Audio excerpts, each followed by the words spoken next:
This episode of the Card Insiders podcast is brought to you by Omnisend. Omnisend is a powerful marketing automation platform specifically built for e-commerce businesses. With easy-to-use visual automation workflows, customer segmentation, 24/7 support, multiple channels including SMS, and built-in integrations with key e-commerce platforms such as Shopify and Shopify Plus, BigCommerce, WooCommerce, and Magento, Omnisend enables marketers to effectively grow their business without costing a fortune. Who says marketing automation has to be expensive? Learn more about how Omnisend can help you maximize your data and grow your sales at omnisend.com. Welcome, everyone, to the Card Insiders podcast. I am your host, Greg Zakowicz. In season 1 of the Card Insiders podcast, I'm speaking with CEOs, founders, and marketing executives about the challenges of growing a business, lessons learned, and how they adapt to the constantly changing retail and consumer landscape. Before we get into today's episode, I'd like to kindly ask you to rate and review us on Apple Podcasts. Also, if you have any questions, comments, or are interested in sharing your e-commerce story, you can email us at podcast@omnisend.com. Now let's get into today's episode. I'd like to welcome to the show the founder and CEO of Love.Coco, James.Cadbury. Welcome to the show, James. Thanks for being here. Thanks for having me. I'm really excited to talk to you. And how are you doing? I'm doing well, man. I'm super happy that you came to join us today. So we're going to jump right in here, James, if that's all right with you. And let's just set the stage for the audience, if you will. James, if you could just tell us a little bit about who Love.Coco is. It's probably pretty obvious, but types of products you guys sell, how long you've been around, and just kind of the backstory there, if you would. Cool, sure. So, Love.Coco, we sell delicious, amazing chocolate. Everything is made in the UK. We're a British company. We export to all around the world. We sell a lot of our own e-commerce website. We use Shopify, for example. And I guess the sort of inspiration behind Love.Coco comes from my great-great-great-grandfather. He set up Cadbury's chocolate back in 1824 when it used to be a little grocery shop. In this little grocery shop, they used to sell teas, coffees, and eventually they heard about our Spanish friends and started to sell hot chocolate. So Cadbury's wanted to bring that to the UK. They were Quakers. They're quite a religious group of people, and they didn't believe in drinking alcohol. So they thought that if they brought this hot chocolate to the UK, it would stop people drinking as much alcohol. And back in the day, in 1824, alcohol was quite a big issue in terms of lots of sort of disruption and noise and violence and lots of stuff associated with it. So they wanted to, try and stop some of that. So this hot chocolate drink was super successful. And then they wanted to create a chocolate bar. At the time, no one knew how to make a chocolate bar. So Cadbury's basically hired the best chemists in the UK and helped develop something which was purer and better than anything else in the market. And from that, they've grown into the biggest UK manufacturer. And from that, they're a global player, which recently, about 10 years ago, got bought by Kraft, an American company. I guess that was the real inspiration behind Love.Coco. I wanted to create something which was like Cadbury's when it started. So when they started, it was all about being the best quality and having quite fun flavors and packaging and stuff like that. So that's the story. Very nice. And for your typical customer, can you give us a little background about who that person is? So is it older, middle-aged, younger? Does it go, anywhere from 14 to 65 or whatever? And then if you have a general sense of typical AOV, I don't know if you have that handy, but if you have a typical AOV, that'd be great as well. Just kind of set the baseline for the audience as well. Yeah, sure. So with chocolate, it is, lots of people love chocolate. So we have quite a diverse sort of group of customers. And we have products which appeal to certain groups and other products which appeal to other people. So it's very diverse, very wide. Our marketing is always sort of aimed at everybody. And we do sometimes drill it into certain categories, but a sort of wide stance we normally start with. There's obviously segments within that who buy more and stuff like that. But in terms of the AOV, we're around £22 at the moment is our average basket size, which in dollars would be, I guess, around $30. And yeah. That's some good conversion off the top of your head. Yeah. Well, hopefully it's right. I used to work before I was working in finance. I used to be a derivatives trader, and we did FX. So hopefully I've got somewhere close there, but it might be a little bit out. Yeah. We won't hold it against you, I promise. So if you look at your company versus, chocolate, right? You can get chocolate anywhere. What separates you from your competition in the market? Why would a customer say, I'm going to choose Love.Coco and not XYZ brand? Yeah, sure. So when we look at sort of kind of new products, new flavors, we're always thinking about things which aren't typically available at your supermarket. So we've come up with some really fun, interesting flavors. For example, we've got a birthday cake flavor. We've got an avocado chocolate bar. We're always trying to think a little bit outside the box, looking at trends and to get people to buy on our website. And a lot of our traffic, which we get to our website, is either people want to treat themselves if they've, especially with sort of lockdown at the moment, lots of people are spending a little bit of extra money and sort of treating themselves to some nice chocolate, maybe a beer and wine. So we've come up with some nice packs like that on our website. And also we do probably 50% of our business as well is more gifty. So it's people who are buying for someone else.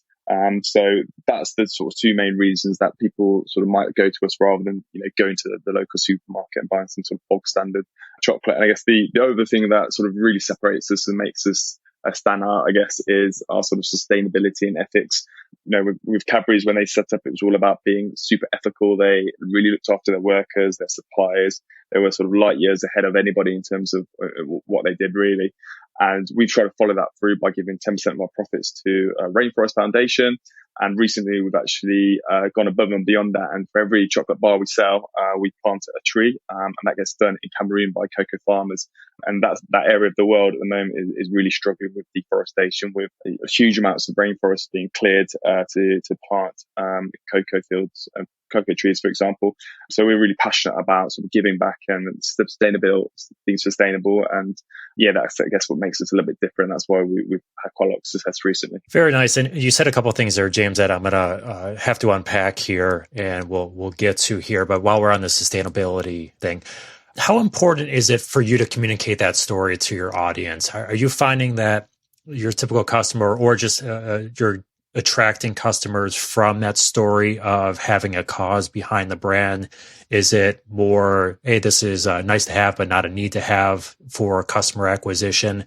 And how important is it for you to tell that story to your customers? Yeah, I think it's really super important, especially with, every industry at the moment seems to get more and more competitive, especially online. It is getting harder. So I think you really have to stand out and be different. When we started, it was 10% to charity. And the problem was people didn't really understand what we were doing. It wasn't particularly transparent. We didn't know, how much profit we made, for example. So it was a little bit lost with the customers. It wasn't really mentioned much on the packaging or the website. It was sort of hidden away, and it's sort of a nice thing to do. But we weren't really making a big deal out of it. So when we had a focus group recently, end of last year, we sort of spoke to our customers and said, what do you think? Do you think we're doing the right thing? Do you really understand what we're doing? And the feedback was really, no one really understood that we're giving 10% of our profits to charity to this Rainforest Foundation, do some great things. So off the back of that, we decided that we wanted to have something which was a bit more tangible. And we wanted to, with the climate change and, Greta last year, doing such some amazing, wonderful things. We really thought that we wanted to sort of give back in terms of the climate. So we looked at different projects and came up with the idea of planting trees. Thing is, we didn't just want to plant trees anywhere. We wanted to actually that to be done by the cocoa farmers, which was really important to us. Because one, it gives them an extra income, and it also means they can diversify their crop. And at the moment we're planting lots of avocado trees, for example, and farmers can use those avocados and sell them at the local market.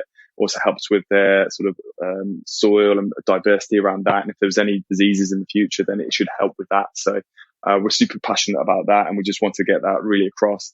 We just launched this with changing our packaging. It's quite clearly on the front now.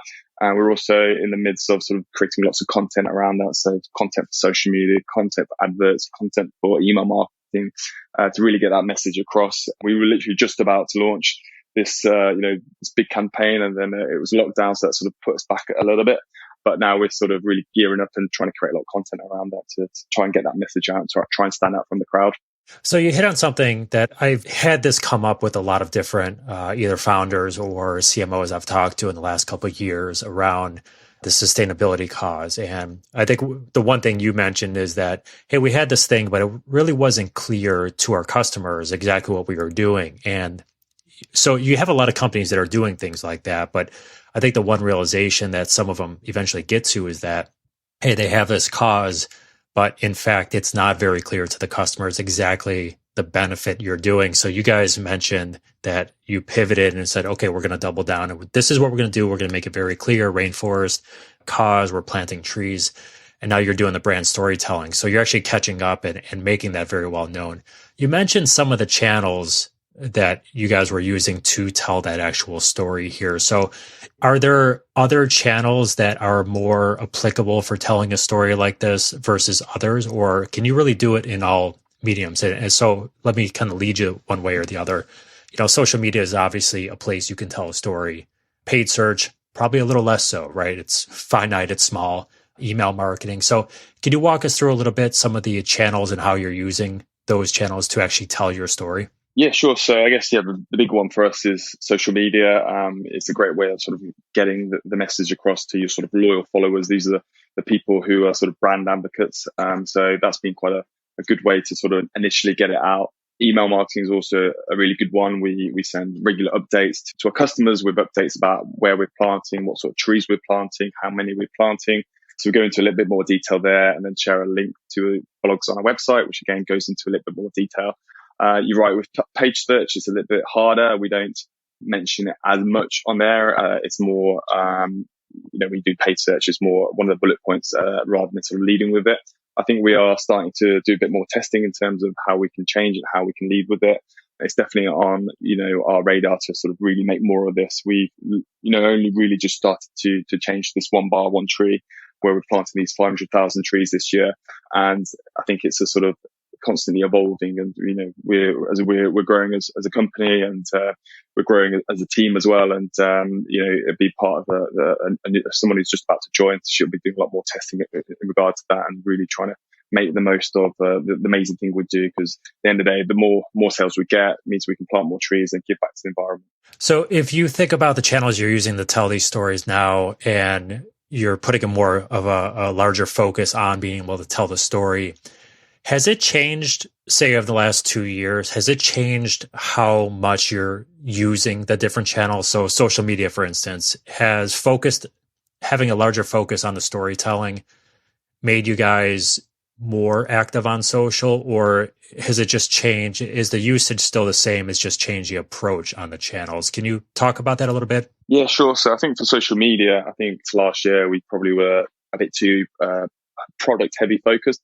So we're constantly putting, pictures of our product on, and, end of the day, customers get a little bit bored of that. People who follow us, don't want to see that all the time. They already know what our product looks like. So rather than sort of going in with that sort of hard approach and trying to sell something, now we're sort of starting to develop our social media in a way that is more of, telling the stories, telling some good stuff we're doing, showing some of the farmers we work with, showing some of the ideas we're coming up with, and how we can develop as a company. So I guess it's constantly evolving, and we're learning. We're still only been going around for 4 years, so we're really still learning about what works, what doesn't. But definitely over the last year, we found that social media shouldn't be a place where constantly trying to sell. It's more something which is interesting, and your followers will sort of be interested to know about or learn about. So that's the sort of change we've seen over the last year or so. And this might be anecdotal. You might have some numbers in the back of your head, but feel free to talk to it however suits you best. But since you've shifted to more of a storytelling and focused really on the sustainability side of things, have you noticed either an uptick in engagement, uptick in orders, things like that? So have you reaped the rewards from that, or is it still kind of a work in progress from your standpoint? The initial feedback has been really good, actually. So looking at our website and our conversions, we've seen an uptick in that on the products which tell the story and show the sort of one bar, one tree message on the front of the packaging. We made that quite clear in the product description as well. And also we work with a lot of retailers, and the feedback from the retailers already has been super good. We had a few messages with reorders within a week sort of thing saying, the new bars are flying. People really love the message. We've created a lot of POS, sort of point of sale marketing, which sort of tells the story as well. So it seems to be, really successful so far. I guess we won't quite know until a bit further down the line, how successful. But sort of the initial sort of what we're seeing is really positive, and it's really quite exciting for us. So one of the other things I want to kind of unpack here is that we've talked about differentiating and telling a brand story and things like this. But you mentioned earlier that you have a pretty wide audience, right? Everyone loves chocolate. A 2-year-old loves chocolate, right? They're probably not buying, but their parents are buying, right? So indirect purchasing. But you mentioned that you have a fair amount of customers who are purchasing gifts. So you have a lot of different focuses. And the one thing you always hear about having a really wide audience is it's a blessing and it's a curse at the same time. So do you guys view having a wider audience like that? Is it easier to, do you think, increase sales and increase repeat and loyal customers? Or does it make the marketing challenges a little bit more difficult because you need to focus on gifting purchasers differently than someone who's, say, buying for a special occasion versus who's just buying to enjoy a piece of chocolate or whatever it might be? How do you guys view the wide audience demographic? Is it a blessing or a curse for you guys?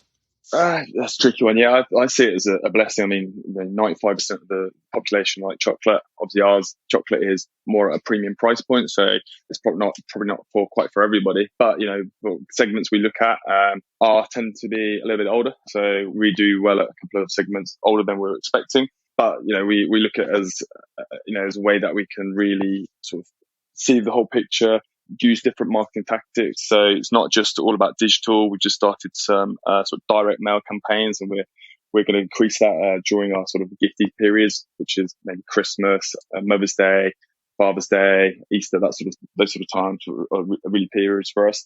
So I guess most of the marketing we focused on is more gifty rather than sort of buying for yourself. But we are still quite a young company, and we're still learning and constantly trying to test things. And I think as we sort of grow and develop, we will get a little bit more sort of laser focused on who to target a little bit more, how much the basket size is, how much repeat they're doing, and you're really focused. I think this year has been a sort of quite pivotal year, especially with COVID. Before sort of COVID, 80% of our business was to retailers, bricks and mortar retailers, and obviously we've lost all that. And online has been going really, really well since.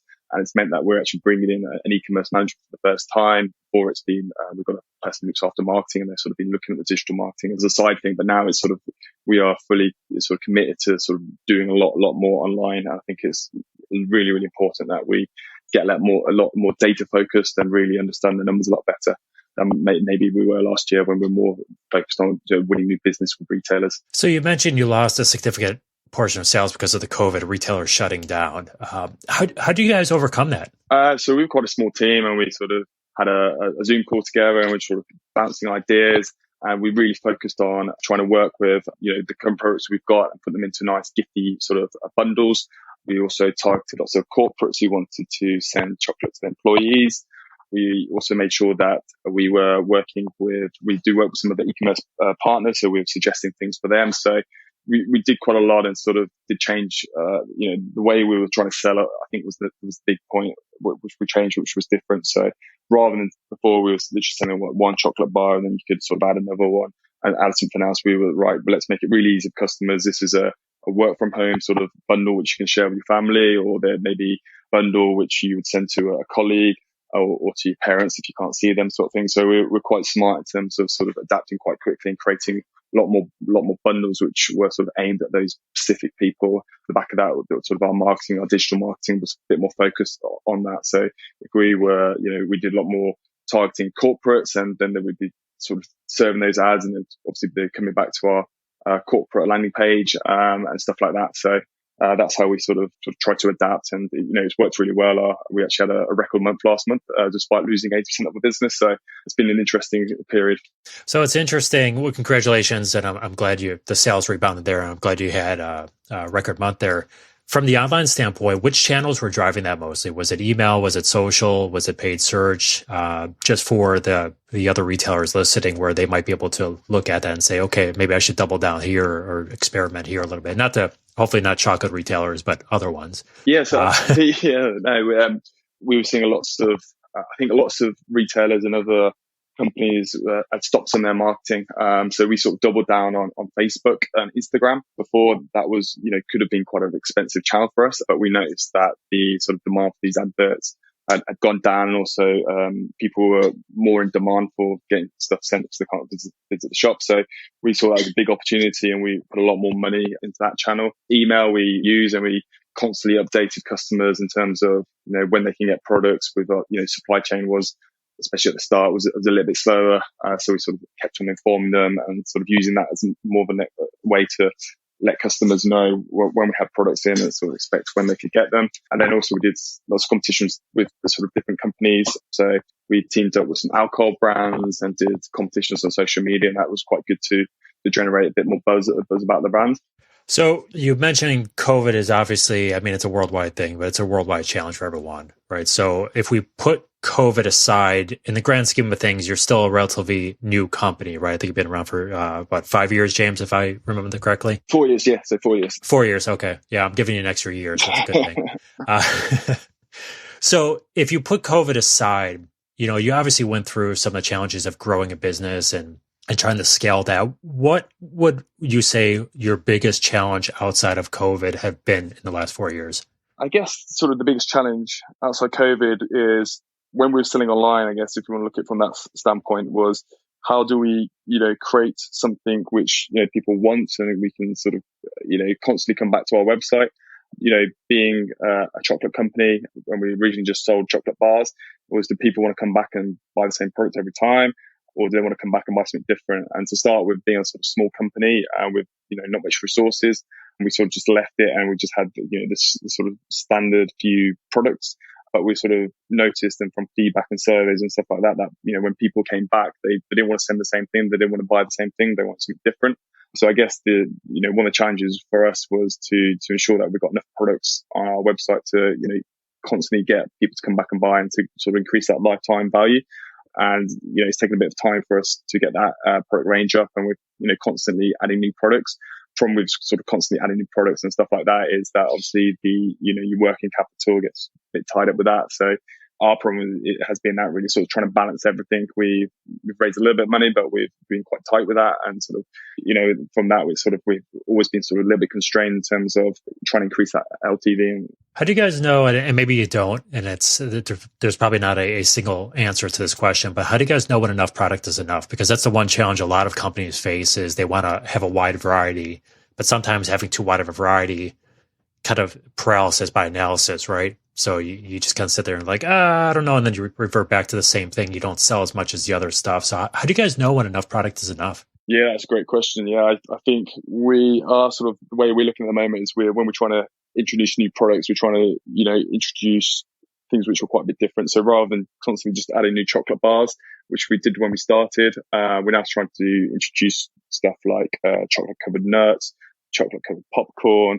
Last year, we focused on creating a lot more truffle products. So when we're sort of looking at sort of gaps in our portfolio or on our website, is things which is not already on our website. So we don't want to create, 100 different chocolate bars because I think we've got 15. I think ideally maybe we'd want to have another 10. So we sort of cover every sort of chocolate bar flavor that someone might want. But we wouldn't want to get to 100.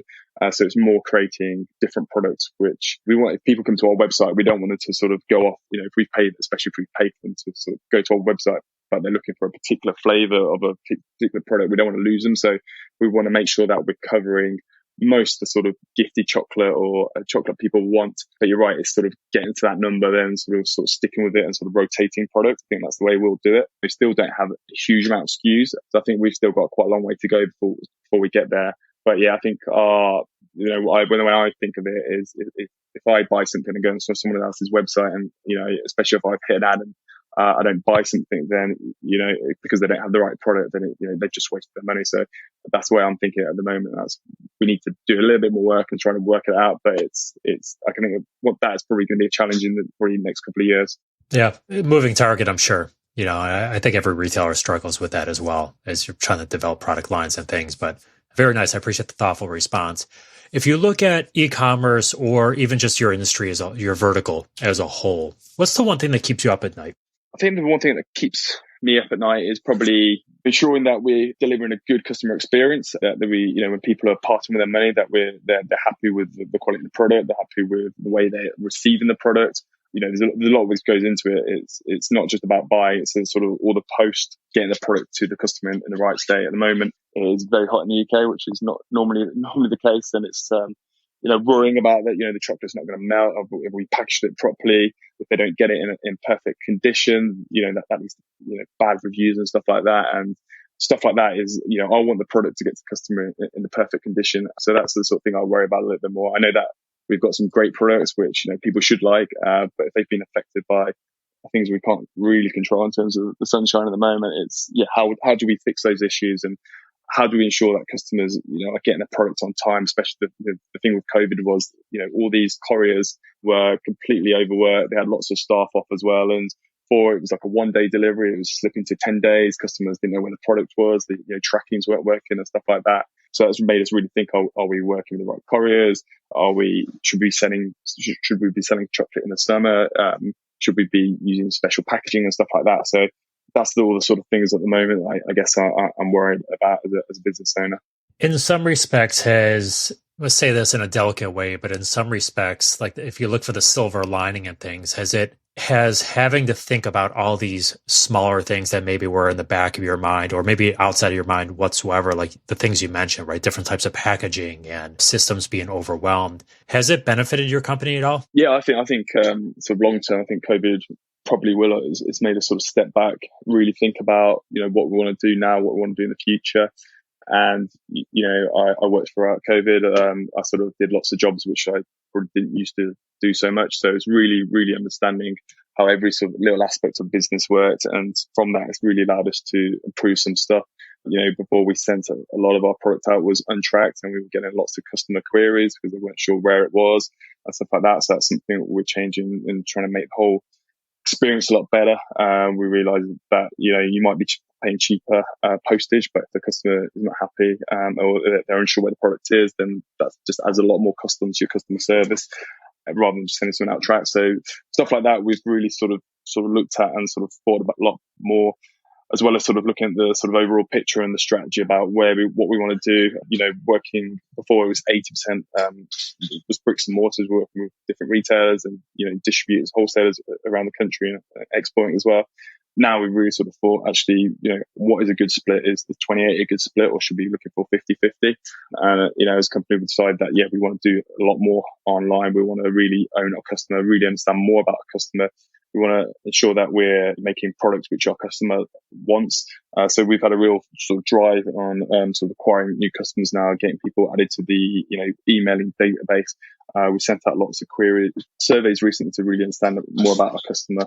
And we really want to sort of push that channel over the next couple of years. So we see it's a way to, improve as a company and develop a lot more products that our customers want. So I think sort of longer term, obviously it's not great for anybody, COVID, but longer term it's given us a bit of breathing space to sort of think and sort of really develop the sort of strategy for the longer term. I think that's the one general theme that I'm hearing through conversations with the whole pandemic is that there's a stronger focus on customer relationships and understanding the customer a little bit more. And I mean, companies were always trying to get there before, but it was the day-to-day was always creeping up like everyone else does. So you guys seem to be in the same boat as that. And it seems to be a general theme with all companies now.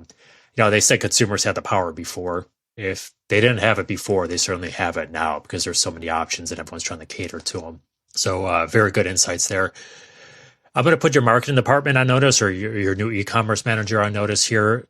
So if you look at your company and kind of like next steps and maybe low-hanging fruit, what do you think if you're someone in your marketing department or the e-commerce manager or whatever it might be, what do you think the immediate low-hanging fruit opportunity is for you guys? I think it's just really understanding all the data, like putting everything together. We previously we haven't really focused on it as much as we should have, and so it is spending time to collate data, so understanding more about acquisition costs across different channels, working out more about our lifetime value of customers across different channels, and sort of just really sort of getting some of the data which is there that we just as a company haven't had a chance to really sort of delve into as much.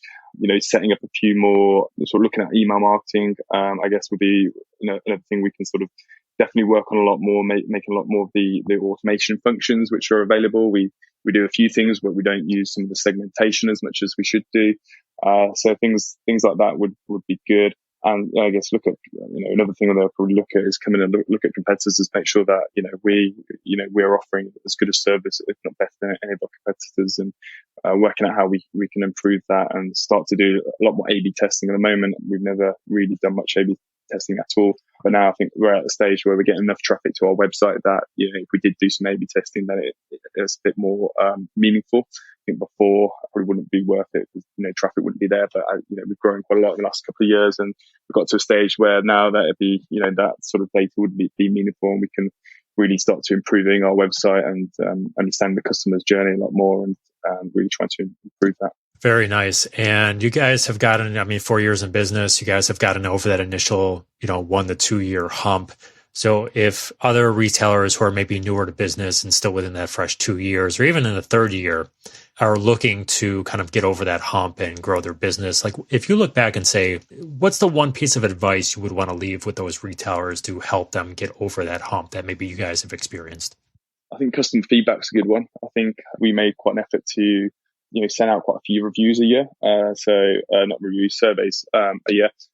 So using lots of SurveyMonkey just to get insights into information about our customers, which we might not necessarily know unless we send out a survey. So really understand what they want, why they're buying off your website. I think that's been really, really helpful. The other thing, another quick win, we obviously got reviews on our website, and we make sure that we read every single one of those. So every single review actually, which gets posted about our products, that comes straight to me, and I will make sure I read every single one of those, and we'll really learn from that. So if there's a particular product which is not having bad reviews, then we'll look into that why and try and improve it. Luckily, we don't have many like that. It's more, I guess, if we have a bad review, it may be something to do with the logistics. So, we've improved a lot in that respect in the last couple of years. And it's just understanding your customer better and making it as easy as possible for them, really. Very nice. And just a couple real quick personal questions before we get you out of here, James. I appreciate your time today. A lot of people are looking at different websites, podcasts, whatever, to get industry specific or e-commerce related news. Specifically for you, what are some of your go-to resources for, industry information? I really like Guy Raz, How Built This. His podcast is quite general, and it's big businesses talk about their journey, but I always find that a really, really good one to get motivated to really sort of understand the mindset behind some of these great entrepreneurs around the world. That's a really good resource. Always keep an eye on TechCrunch. It's always got lots of interesting articles and information on the tech industry and e-commerce and stuff like that. So that's always a super useful tool. And then sort of on the confectionery side, there's a couple of confectionery websites like Confectionery News and other things like that. I make sure I keep an eye on. They're always good to keep abreast with information and stuff like that. Very nice. And are you a big reader or more of an audio listener? I'm a bit of an audio listener, actually. I like to do two things at once, and I think that audio is perfect for that, whereas you can't read and do something else. So I'm quite bad at just sort of sitting down and reading unless I'm on holiday, really. So I'm a big fan of podcasts, and so many wonderful ones out there, and it's such a great way to learn, especially just having them in the background, and you can learn lots of different things. So yeah. Very nice. I'm going to get you out of here with this. One meal for the rest of your life. What are you choosing? That's a really good question. That's a tricky one as well. I think it's really stunning. I don't know if it's a good one, James, but I know I like it. I love food, so I love it. I would say chocolate, but it's a bit too obvious. So I think it's beautiful weather in the UK today. So and I'm going to a barbecue later. Friends putting on a barbecue. So anything to do with a barbecue with fresh salad on top of it, that would be my ideal meal for the rest of my life. So you barbecuing beef or pork, or what's the preferred thing to barbecue? Oof, do we have to choose one? I was hoping for a mixed barbecue, but if I had to choose one, I'd probably go beef. Okay, very good. James, any questions for me today? No, I think it's all good. Very good. So, James, we'll have info, any related relevant content in how to contact you or the company in the show description. But if someone wants to reach out to either you or to just find the company web address, how about verbally just giving that out for everyone? Okay, sure. Yeah. So if you want to contact me, I'm on James.Cadbury at LoveCoco.com. Very nice. Thanks. And LoveCoco.com, obviously. Right? Yeah, that's right. Just throwing it out there. All right, James, thanks so much for your time today. James.Cadbury, everyone, founder and CEO of Love Coco. James, we appreciate your time. I enjoyed the conversation today. To everyone listening, thank you for your time as well. Again, if you have any questions, comments, or are interested in sharing your e-commerce or email marketing story, please email us at podcast@omnisend.com. Don't forget to rate and review us on Apple Podcasts. 5 stars only, please. Until next time, have a great day and be kind to one another.